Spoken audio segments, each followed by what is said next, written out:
الحمد للہ والصلاة والسلام علی رسول اللہ اما بعد۔ عائشہ رضی اللہ عنہ فرماتی ہیں کہ ایک یہودی عورت وہ میرے پاس آیا کرتی تھی، آ کے بیٹھ کے میرے سے باتیں کرتی۔ ایک دفعہ باتوں کے دوران اس نے کہا اعاذک اللہ من عذاب القبر، اللہ تجھے عذاب قبر سے بچائے۔ میں نے کہا یہ عجیب بات ہے۔ اللہ کے رسول صلی اللہ علیہ وسلم سے پوچھا کہ یہودن نے مجھے ایسے کہا ہے۔ نبی کریم صلی اللہ علیہ وسلم فرمانے لگے کہ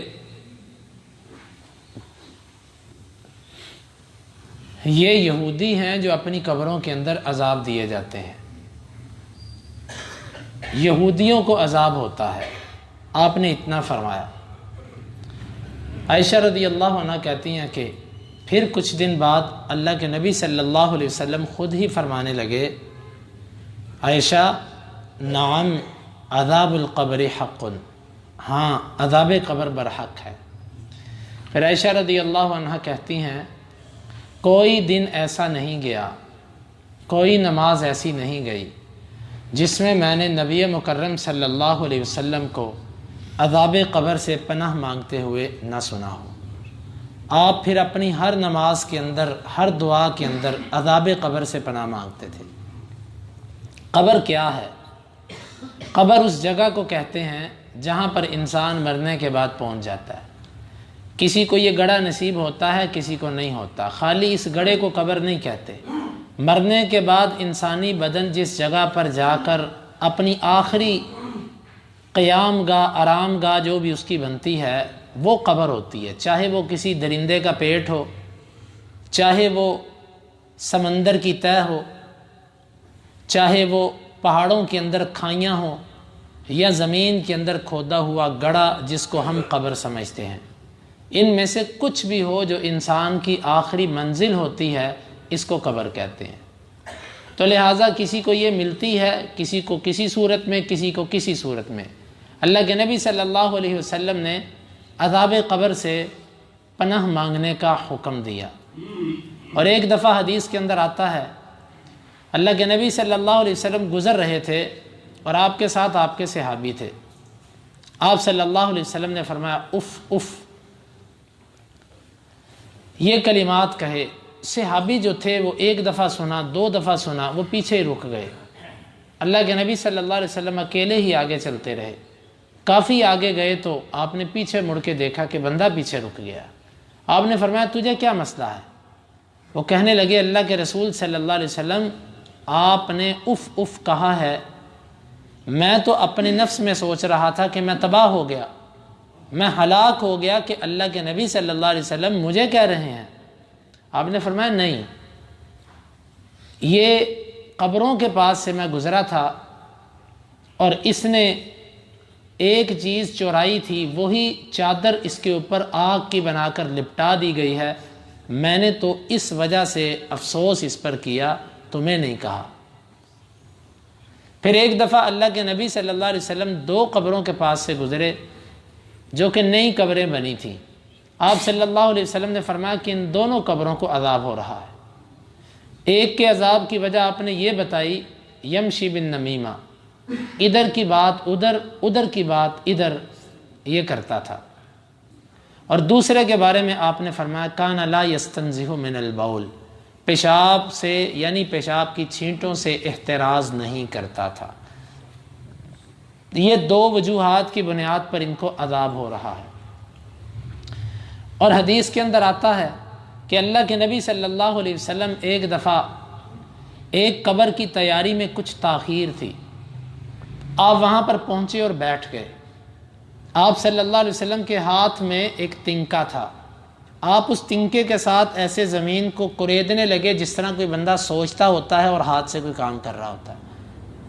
کریدتے رہے اور آپ صلی اللہ علیہ وسلم نے صحابہ کرام کو واعظ شروع کیا اس وقت، کیونکہ قبر میں تاخیر تھی۔ آپ نے اس موقع کو غنیمت جانتے ہوئے واعظ کیا۔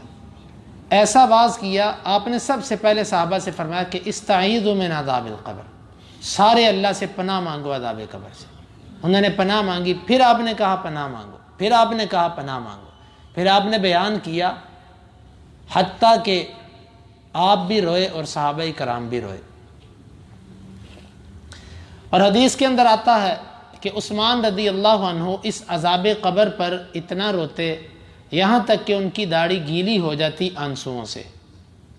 کوئی ان سے پوچھتا کہ آپ قبر پر اتنا روتے ہیں، جو آخرت کے منزلیں ہیں اس پر آپ کو اتنا روتے نہیں دیکھا، تو وہ فرمانے لگے انہ اول منزل من منازل الآخرہ، آخرت کی گھاٹیوں میں سے پہلی گھاٹی یہ قبر ہے، جو بندہ یہاں پر نجات پا گیا وہ آگے بھی نجات پا گیا۔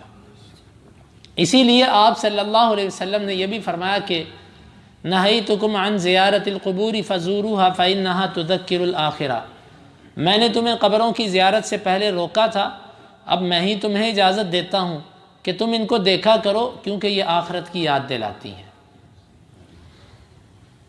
بہت ساری ایسی احادیث جس میں آپ نے عذاب قبر، قبروں کو یاد کرنے کا، اپنی آخری منزل کو یاد کرنے کا حکم دیا کہ اس کو یاد کرو، اس سے پناہ مانگو، اس سے پناہ مانگو۔ میں اور آپ اپنی روزمرہ زندگی کے اندر عذاب قبر سے کتنا پناہ مانگتے ہیں؟ ہم عربی کے اندر جو دعائیں پڑھتے ہیں ان کا ترجمہ تو ہمیں آتا نہیں، اور جو دعائیں نماز کے اندر ہم پڑھتے بھی ہیں وہ ایسی غفلت کی حالت میں ہوتی ہیں۔ ان اللہ لا يقبل عن قلب غافل لاہ او کما قال، اللہ تعالیٰ کسی غافل اور بے پرواہ دل کی دعائیں نہیں سنتا۔ نماز جو ہم پڑھتے بھی ہیں اس میں دعائیں غفلت کی حالت میں، کم از کم جو ہم اپنی دعا مانگنے کے لیے کسی لمحے میں ہاتھ اٹھاتے ہیں، سحری کے وقت یا افطاری سے پہلے جو اللہ تھوڑا سا موقع دے دیتا ہے، اس میں ہم اپنی زبان کے اندر اردو پنجابی میں یا اپنی جو بھی ہماری آبائی زبان ہے اس میں جو ہم دعا مانگتے ہیں اللہ تعالیٰ سے، اس میں ہم عذاب قبر سے کتنی پناہ مانگتے ہیں۔ قبر جو ہے، قبر زغتۃ القبر، اللہ کے نبی صلی اللہ علیہ وسلم نے عظیم صحابی سعد رضی اللہ، سعد بن معاذ جو کہ سردار تھے انصار کے، ان کو جب دفنایا تو قبر نے ایک دفعہ ایسے دبایا، اللہ کے نبی صلی اللہ علیہ وسلم نے فرمایا کہ یہ زغتۃ القبر ہے، قبر ایک دفعہ ہر بندے کو ایسے دباتی ہے۔ اور آپ نے فرمایا لو نجا منہا احد لنجا منہا سعد، اس قبر کے دبانے سے اگر کسی کو چھٹکارا اور خلاصی ہوتی تو سعد ضرور بچتا۔ سعد جتنا عظیم انسان تھا یہ ضرور بچتا، لیکن اگر سعد نہیں بچا نا تو زغتۃ القبر، قبر کے ایک دفعہ دبانے سے میت کو بچنا کسی نے نہیں ہے۔ اور قبر کی عذاب کی جو اللہ کے نبی صلی اللہ علیہ وسلم نے کیفیات بیان کی ہیں، جس طریقے سے وہاں کا منظر ہوتا ہے، آپ نے فرمایا کہ جس وقت میت کو دفنا کر لوگ پلٹتے ہیں، اِنَّهُ لَتَسْمَعُ قَرْعَ نِعَالِهِمْ، وہ ان کی جوتیوں کی آہٹ کو سنتا ہے۔ یہ اس وقت اللہ تعالیٰ اس کو آہٹ سناتا ہے۔ آہٹ سننا اور ہوتا ہے، جس طرح چھت پر کوئی چلے تو اس کے چلنے کی دھمک آتی ہے، لیکن اوپر اگر کوئی باتیں کرے تو باتیں نہیں سمجھ آئیں گی۔ چلنے کی دھنک اللہ تعالیٰ اس کو سناتا ہے۔ حکمت اللہ جانتا ہے، سمجھ یہ آتی ہے کہ اس کو پتہ چلے کہ جن کی خاطر میں سب کچھ کرتا تھا آج وہ مجھے یہاں پر چھوڑ کر سب واپس جا رہے ہیں۔ اس وقت اللہ کے دو فرشتے اس کے پاس آتے ہیں، اس کو بٹھا لیتے ہیں، اس سے حساب و کتاب شروع ہو جاتا ہے۔ اس سے پوچھا جاتا ہے وہی 3 سوالات کہ تیرا رب کون، تیرا نبی کون، تیرا دین کیا۔ یہ عربی میں سوال ہوتے ہیں، اور اللہ تعالیٰ کی توفیق سے اس کو جواب اس وقت عربی میں دینا ہوتا ہے، اس کو وہ چیز وہاں پر آ جاتی ہے، لیکن وہ جواب انسان اپنی یادداشت کی بنیاد پر نہیں دے گا۔ کوئی بندہ یہاں سے جتنا بھی رٹا لگا لے، وہ 3 چیزیں اس کو یاد بھی کروا دیں، وہ اپنی یادداشت کی بنیاد پر تو جواب دے گا نہیں، وہ جواب دے گا اپنے عمل کی بنیاد پہ۔ عمل ہوگا تو اس کو جواب آئے گا، عمل نہیں ہوگا تو وہ جواب نہیں دے پائے گا۔ آپ نے فرمایا کہ اس سے پوچھتے ہیں، اگر وہ ہو نیک بندہ اس کی تفصیل ہے بہت زیادہ روایات کے اندر، اختصار یہ کہ وہ تینوں سوالوں کے جب جواب دے دیتا ہے تو وہ اس کو کہتے ہیں نم کا نومت العروس، تو سو جا اس دلہن کی طرح جو پہلی رات کی دلہن ہوتی ہے اور اس کو اس کے سب سے زیادہ جو اس کے نزدیک ہوتا ہے اس کے سوا اس کو کوئی نہیں اٹھاتا، یعنی اس کا خامند پہلی رات کے دلہن کو صرف اس کا خامند ہی اٹھاتا ہے، کوئی اور اس کے کمرے میں نہیں جاتا۔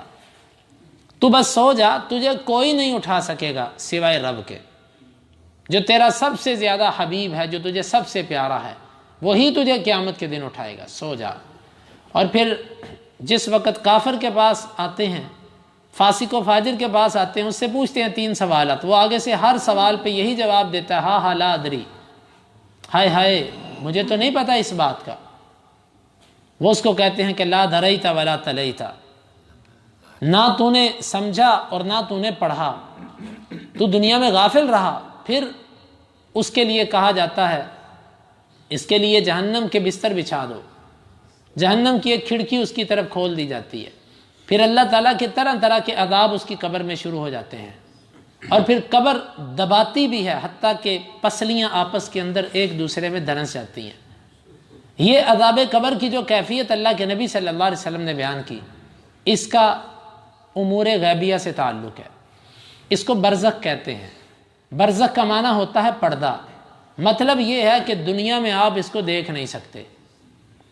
اس کی حکمت بھی یہ ہے کہ اگر دنیا کا عذاب بندوں کو نظر آنے لگے تو لوگوں کی نیندیں حرام ہو جائیں۔ کسی بندے کو جو پتہ چل جائے کہ میرے باپ کے ساتھ کیا ہو رہا ہے قبر میں، تو اس کو نیند آئے گی؟ وہ کسی مردے کو قبر میں دیکھ لے، اس کی تو زندگی اور مزہ کرکرا ہو جائے گا۔ اللہ نے کچھ چیزوں پر پردے ڈالے ہیں، اگر وہ مجھے نظر نہیں آتی تو اس کا مطلب یہ نہیں ہے کہ اس کا وجود نہیں ہے۔ معتزلہ امت کے اندر ایک فرقہ گزرا ہے جو ہر چیز اپنی عقل پر پرکھتا ہے۔ وہ کہتے ہیں کہ جی عذاب قبر ہم نے، اب یہ وضاحت میں کر رہا ہوں، وہ کہتے ہیں کہ کتنی قبریں ہم نے ایسی دیکھی جو ٹوٹی ہوتی ہیں، اس میں نہ کوئی جنت ہوتی ہے نہ کوئی جہنم ہوتی ہے۔ پھر ایک ہی قبر کے اندر کتنے کتنے مردے دفنا دیے جاتے ہیں، ایک نیک ہے پھر دوسرا بد ہے، تو ایک ہی قبر جنت بھی بن گئی اور جہنم بھی بن گئی۔ یہ کیسے ممکن ہے؟ یا کئی لوگوں کو قبر ملتی نہیں تو ان کو عذاب قبر کہاں پر گیا، ان کے فرشتے کہاں آتے ہیں، اور ان کو وہ قبر کیسے آپس میں دباتی ہے؟ یہ طرح طرح کے اشکالات وہ پیش کرتے ہیں۔ پہلی تو بات یہ ہے کہ آپ کا کسی چیز کو نہ دیکھ سکنا اس چیز کے وجود نہ ہونے کی دلیل نہیں ہے۔ مثلا حدیث کے اندر آتا ہے کہ جہاں پر اللہ کا ذکر ہوتا ہے وہاں پر اللہ کے فرشتے اس مجلس کو اپنے گھیرے میں لے لیتے ہیں۔ تو آج میں حدیثیں سنا رہا ہوں، قرآن کی آیات اس کا مفہوم بتا رہا ہوں، یقیناً انشاءاللہ العزیز اللہ کے فرشتے یہاں پر موجود ہیں۔ آپ نے وہ فرشتے دیکھے ہیں؟ اگر نظر نہ آئے تو اس کا انکار کر دینا عقل مندی ہے۔ میری نظر صرف اس دیوار کے اس طرف دیکھ سکتی ہے، دیوار کے پار کیا ہے میری نظر دیکھنے کی طاقت نہیں رکھتی۔ تو جہاں پر میری آنکھوں کی طاقت جواب دے جائے اس کو میں یہ کہہ دوں کہ وہ چیز ہی نہیں ہے، یہ تو حماقت ہے۔ اگر عذاب قبر مجھے ان آنکھوں سے نظر نہیں آتا تو یہ اللہ کی حکمت ہے۔ حدیث کے اندر آتا ہے، قرآن کے اندر فَكَشَفْنَا عَنْكَ غِطَاءَكَ فَبَصَرُكَ الْيَوْمَ حَدِيدٌ، اللہ تعالیٰ تمہاری نظر سے پردہ ہٹائے گا اور اللہ کہے گا آج تیری نظر تیز ہے۔ تو اس لیے عذاب قبر اگر نظر نہیں آتا تو اس کا انکار کرنا تو بے وقوفی ہے۔ کتنی ایسی چیزیں جن کو میں دیکھ نہیں سکتا، صبح و شام میرے ادھر فرشتے آتے ہیں، کبھی مجھے بوجھ محسوس نہیں ہوا، میں کہوں جی مجھے تو محسوس ہی نہیں ہوا، میں کیسے مانوں کہ فرشتے ہوتے ہیں؟ یا اور کئی مخلوق جن کو ہم نے کبھی دیکھا نہیں، جنات کو ہم نے کبھی دیکھا نہیں، اس کا انکار کر دینا، یہ تو کوئی عقل مندی نہیں ہے۔ اللہ کے نبی صلی اللہ علیہ وسلم نے فرمایا ہم نے دیکھا کہ نہیں دیکھا وہ برحق ہے۔ دوسری چیز، ایک قبر کے اندر جنتی بھی اور جہنمی بھی، ایک قبر کے اندر کئی کئی مردے، تو یہ اللہ سے بعید نہیں ہے۔ جو اللہ ایک جگہ پر چلنے والے پانی میں میٹھے اور کھارے کو ملنے نہیں دیتا، بینہما برزخ لا یبغیان، ایک ہی سمندر ہے، درمیان میں کوئی دیوار بھی نہیں ہے، یہ میٹھا پانی ہے یہ کھارا پانی ہے، دونوں آپس میں مل نہیں سکتے۔ کیوں؟ اللہ نے ایک پردہ رکھا۔ وہ پردہ کیا؟ اس کا حکم۔ جب وہ پردہ دو پانیوں کو آپس میں ملنے نہیں دیتا تو ایک قبر کے اندر دو بندے چلے جائیں تو کیا یہ ممکن ہے کہ اللہ ان میں فرق نہ کر سکے؟ ان اللہ علی کل شیء قدیر کا کیا معنی ہے؟ اور اسی طرح جن کو گڑھا نہیں ملتا کوئی بات نہیں، وہ جہاں پر گئے ہیں وہی ان کی قبر ہے، وہیں پر ان کے ساتھ ویسے کے معاملات اللہ تعالیٰ کرنے پر قادر ہے۔ یہ تو انسانی عقل ہے نا۔ آپ اس حدیث پر غور کریں بنی اسرائیل کی، ایک آدمی اس کا آخری وقت آیا، اس نے اپنے بیٹوں کو جمع کیا، کہا بیٹا جب میں مر جاؤں نا تو تم نے مجھے جلا دینا ہے، جلا کر میری راکھ بنا کر اس کو اڑا دینا ہے، پانی میں بہا دینا ہے۔ اور لفظ اس کے کیا ہیں؟ لئن قدر اللہ علیہ لیعذبنی، اگر اللہ تعالیٰ نے میرے اوپر قدرت پا لی وہ مجھے ایسا عذاب دے گا، لا یعذبہ احد، جیسا عذاب اس نے کسی کو نہیں دیا ہوگا، کیونکہ میں بڑا گناہ گار ہوں۔ اللہ کے ڈر سے اس نے یہ بات کہی، تم نے مجھے جلا ہی دینا ہے، راکھ بنا دینی ہے میری، اڑا دینا مجھے ہواؤں کے اندر، پانیوں کے اندر بکھیر دینا میرے ذرات کو۔ اگر اللہ نے مجھے پکڑ لیا نا، اللہ نے میرے اوپر قدرت پا لی تو مجھے عذاب بڑا سخت دے گا۔ مر گیا، اس کے بیٹوں نے ایسا ہی کیا۔ حدیث کے لفظ اللہ نے اس کو جمع کیا، اپنے سامنے کھڑا کیا۔ اپنے سامنے کھڑا کرنے کے لفظ میرے ہیں، یعنی کہ اس کو کھڑا کیا۔ اللہ تعالیٰ نے پوچھا کہ بتاؤ، وہ آگے سے کہنے لگا کہ اللہ میں نے یہ تیرے ڈر سے کیا کہ میں بڑا گناہ گار تھا، مجھے ڈر تھا کہ میں اللہ کے سامنے کیا جواب دوں گا۔ اللہ تعالیٰ نے اس کو اس ڈر کی وجہ سے معاف کر دیا۔ اس روایت میں تفصیل ہے، میں اس کی تشریح میں نہیں جانا چاہتا، یہاں پر بتانا یہ چاہتا ہوں جو ریت کے جس کو سوا بنا دیا گیا، ذرات بنا کر اڑا دیا گیا، میرے رب نے اس کو بھی جمع کر لیا اور اس کو بھی سامنے کھڑا کر لیا۔ تو اب یہ بتلائیے کہ جو چیزیں ہماری عقل سے بعید ہوتی ہیں اللہ تعالیٰ اس پر قدرت رکھتا ہے، وہ ہماری عقل سے بعید ہیں، اللہ کے لیے کچھ مشکل نہیں ہے۔ تو اس لیے عذاب قبر برحق ہے، انہی قبروں کے اندر ہوتا ہے۔ آپ نے ایک دفعہ فرمایا تھا کہ لولا اللہ تدافنوا لدعوت اللہ ان یسمعکم، اگر یہ مسئلہ نہ ہوتا کہ تم اپنے مردے دفنانے چھوڑ دو گے، میں اللہ سے دعا کرتا کہ وہ ایک دفعہ تمہیں قبر کا عذاب سنوائے، لیکن میں کہتا ہوں کہ تم اپنے مردے ان گڑھوں میں دفنانے ہی چھوڑ جاؤ گے۔ اس لیے عذاب قبر برحق ہے۔ بھائیو، اتنی غفلت کی زندگی ہم جی رہے ہیں، ہم نے کبھی موت کو یاد ہی نہیں کیا، ہم نے کبھی قبر کے گڑھے کو سوچا ہی نہیں۔ گھروں کے اندر عمدہ سے عمدہ گھر بنانے کی کوشش کی جاتی ہے، بہترین سے بہترین گھر بنا کر زیادہ سے زیادہ سہولیات اپنے گھروں میں لینے کی کوشش کی جاتی ہے۔ کبھی اس گڑھے کو بھی دیکھیں جس میں نہ لائٹ، نہ ٹھنڈک، نہ گرمی سے بچنے، سردی سے بچنے کا کوئی انتظام، نہ کوئی نیچے نرم و نازک بستر، نہ کسی کا بیڈ، کچھ بھی نہیں۔ وہاں پر 3 چادروں کے اندر آپ کو لپیٹ کر زمین پہ رکھ دیا جائے گا، بس اوپر سے بند کر دیا جائے گا، وہاں پر چھوٹے سے گڑھے کے اندر آپ ہیں بس، اور پھر قیامت کے دن آپ کو اٹھایا جائے گا۔ وہاں تک اس کی کیفیت کیا ہوگی یہ اللہ تعالیٰ جانتا ہے۔ یہ عذاب قبر سے ہم میں سے جو بندہ اس کو یاد کر کے رو پڑا، اللہ سے پناہ مانگتا رہا، اللہ تعالیٰ اس کو پناہ دیتا ہے۔ جس بندے نے اپنی زندگی میں عذاب قبر سے پناہ ہی نہیں مانگی، اللہ سے یہ کہا ہی نہیں کہ اللہ مجھے اس کے عذاب سے بچانا، اس کو کیا پناہ ملے گی؟